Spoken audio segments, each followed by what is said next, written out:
Hey guys, thank you for joining me today. I wanted to make this video because I wanted to share with you just a quick, fun, simple little life hack that I have learned when attempting to thread your Sageo back through your kurikata.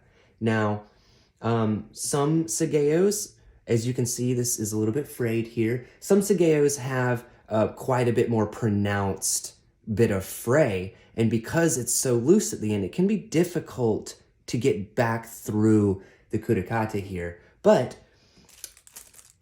from my local favorite Chinese restaurant, I have picked up, yes, this is chopsticks film that they were stored in. And I have opened up one end of it, and I have kind of split it down the side a short ways. And I will take my Sageo, and I will feed it into this chopstick wrapper, just like that. And then I can take the chopstick wrapper,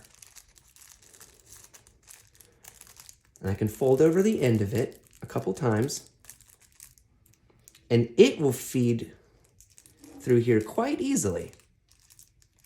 And if I follow through, my Sageo will get threaded perfectly. Just a quick sword hack that I've learned when threading my Sageos back into my saya. Thank you for joining me. Happy cutting.